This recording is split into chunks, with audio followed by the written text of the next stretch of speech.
Well, got there in the end. Last day in Parliament today. Last day in Parliament, and what did the government do? They announced that they're thinking that they might cancel even more council elections in May, and they're giving people over Christmas and January to say whether their local council elections should be postponed for another year. You really couldn't make it up in terms of the anti-democratic trends. So this is my last Inside the Lords, and I think that example just sums up what I'm really genuinely worried about in terms of the Labour government, who are, I do not think, able to govern and are not to be trusted to govern, to be fair. So I'm fed up long term at the Lords, but I'm not the only one. That's the thing, it's not personal. Everybody just feels as though laws are being pushed through far too quickly, not enough time for scrutiny, and every time you look there's a new bill being introduced. Every time I look there's more draconian, illiberal measures being brought in to criminalise behaviour that up until now was not criminal. So I find it quite demoralising, the fact that we're expected to know about these things, read the bills and scrutinise them, when in fact they're being unprecedentedly, I don't think that's a word even, pushed through. So I think that my message from this last period of time with the government is that they are compensating for the fact they don't know how to lead and govern with any degree of subtlety or depth by just introducing more and more laws. It's a kind of way for them to be hyperactively busy and think they're achieving something, and I think it's a very dangerous state of affairs. So that's the general backdrop. Moan, moan, moan. But I thought it would be only right that I would refer to the assisted dying bill, the terminally ill end of life bill, because there's been so much controversy about the Lords acting in an anti-democratic way. The argument is put that the over 1,000 amendments is going to mean that the House of Lords is going to get in the way of a democratic decision. So there's a number of things I just wanted to point out because I've been involved in that bill. Firstly, it's a private members bill, and as a private members bill it can only be discussed on a Friday, and I think I've mentioned this in Inside the Lords before now. And if it's on Friday, Friday sittings have to end at 3 o'clock. That's the convention of the House of Lords. As it's a private members bill, actually it's not appeared in anyone's manifesto, so it's not a government promise. Now, we might all know, or suspect at least, that this is a Keir Starmer-backed bill. He really wants it to pass as the Prime Minister, but it's not a government bill, and that means that the government has to remain neutral. That means, in those circumstances, the House of Lords is constitutionally able to take as long as it wants, as long as it needs, to scrutinise the bill and actually can vote against it. The third thing is that the bill itself is very shoddy. It's genuinely got so many loopholes in it.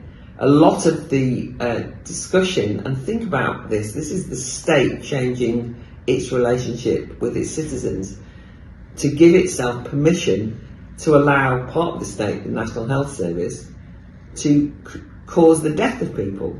The state is okaying its freedom to poison its citizens. Yes, they have to have a terminal illness and have been told that they've only got 6 months to live, but nonetheless that's quite dramatic. And at the very least, if you have a new piece of legislation to do that, it needs to be gone through with a fine tooth comb, because it's so obvious that there are dangerous areas here. So even if you go along with the notion of assisted dying in principle, that it should be your autonomous right to decide, you have to make sure that this isn't going to be open to abuse. And it's not consoling that the sponsors of the bill, people like Lord Charlie Faulkner, insist on saying everybody should have equal access to this wonderful new right, the right to your own death via the state. And that will include people with Down syndrome, it includes pregnant women, it includes prisoners, it includes people who have been locked up in a secure mental health facility. And, you know, those latter groups, people who are sectioned under a Mental Health Act and in a secure hospital, or prisoners, who have no choice but to be locked up because they've committed a crime, they're in prison. The state then are responsible for those people, actually for their welfare, feeding them, looking after them. They're kind of like, it's not in loco parentis, but you get the gist. And so therefore for the state to, at the same time, be offering them the option of an early death, it seems to me to be very dangerous and something that we at least need to look at. But there's loads and loads of things in the bill that need to be scrutinised, and we're going to be coming on to all of the tricky dilemmas about asking doctors to do this, what it means for hospice care, what it means for people who demand that even though they haven't got a diagnosis of 6 months to live but are suffering, they will want to have the right to die. Whether it will constantly expand and expand who it's aimed at, we're going to have to really consider whether doctors should be forced to do this. Should doctors raise it when they have a meeting with the patient once they've just been told that they've got maybe cancer and they've only got 6 months to live? Should the doctor say, well, one of your medical options is this, what that does for treatment, etc., etc. Now that's all a very depressing state of affairs to have this conversation as we approach Christmas. But I think it's very serious that a government, the government of the day, has allowed this private members bill to get out of control in this way, because although it's not a government bill, it's been treated with kid gloves. It's given special arrangements. It's been given far more time in the Lords than it ever would be. And the propaganda machine of the supporters of this bill is to not argue against any one of these provisions or any of our concerns, anything that I've said or argued about, and some of my speeches are below. They don't answer them. They just say, you're filibustering, you lot. You're trying to delay the bill. You need to nod it through. It's a complete abuse of the parliamentary process. But I also think that the government didn't need to. This is a self-owned goal, right? They didn't need to have got themselves into this mess.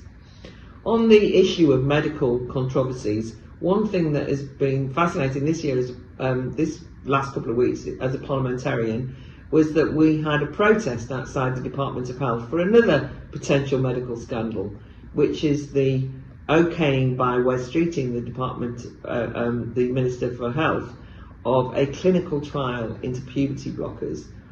And the unusual part of this clinical trial is that by its very nature, it has to involve children, because if you're going to block puberty, it has to be for anyone who hasn't reached puberty.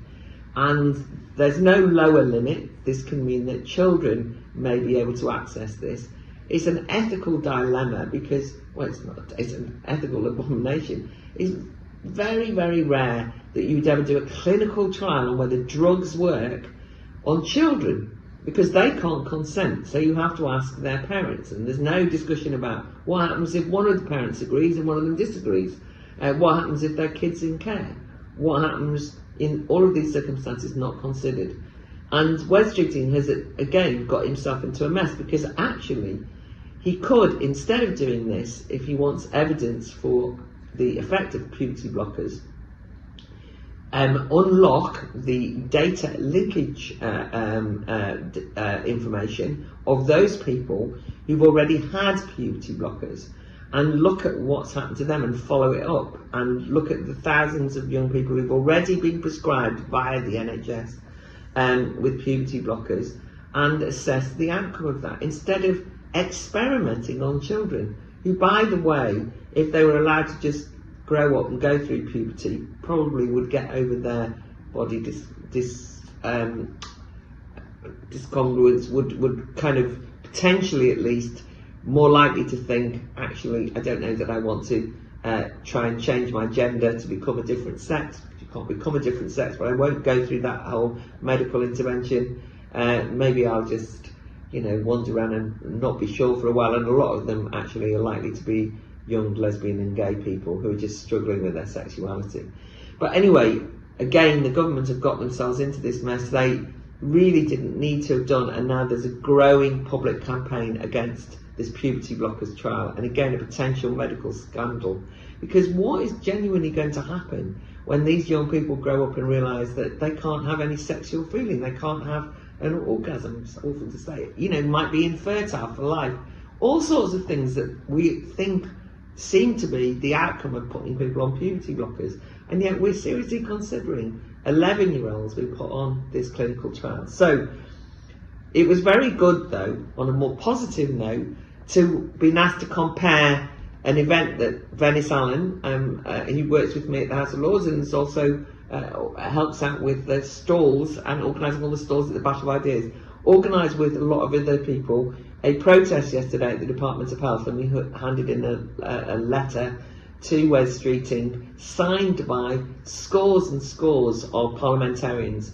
And the thing that was extraordinary about it was a cross-party event. You know, we had Rupert Lowe, unlikely, on the same platform as Rosie Duffield, as Reform, and I mean, God, Reform and Rupert Lowe's lot don't talk to each other.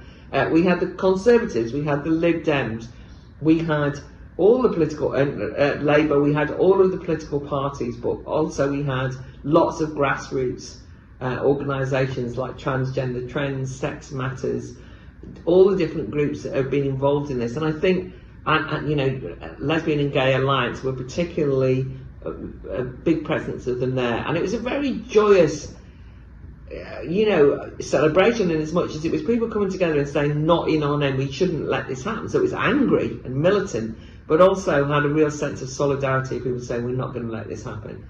And unfortunately, the clinical trials are due to start in January. But I do think that we've got to put the pressure on and keep the public reaction against this in the foreground. And I would say the same about the assisted dying bill. You know, the assisted dying bill, the public need to know the debate. Not everyone's going to agree with what I'm saying here about assisted dying or the clinical trials, but they will be at least better informed if they read around and don't just take the headline news. And then my last observation from inside the Lords is that last night I was involved in 2 debates on parts of the victims and crime, the new victim and crime bill, that got very grouchy, people interrupting me. I lost my place completely in the middle of one speech. There's a sort of general grumpiness around. And I think it is because people are at the end of their tether, as I say, of too much lawmaking. But then it was really nice today that a number of the people who lost their temper last night came up and apologised. We all agreed that we needed a break. When we come back in January, from January the 5th, there is literally bills all the time. I mean, every single day, dreading the whole thing. Very important pieces of legislation being shunted through. But I promise that I will try and renew my energies and come back fighting fit. And it just was really nice to recognise that despite the kind of sectarian infighting and the fact that people were kind of like very gnarly with each other, that we all actually recognise that by and large people are trying to do the right thing, trying to be responsible, trying to understand the legislation the government's pushing through. And I have to feel sorry for the Labour backbenchers who are sitting there mortified that they're part of a government that's behaving this way. And so when they kind of reach out, apologise, show a bit of solidarity, I think at Christmas, then that's the way to finish Inside the Lords this week. A bit hopeful that we can actually work together and go beyond the nastiness of sectarian party politics, because there's more important things than that, and that's living in a free society, democratic society, and ensuring that Parliament is not just used as a plaything of a government that doesn't know how to govern, but is using the laws to assert authoritarian control. So, I'll be back in the new year. Have a great time, by the way.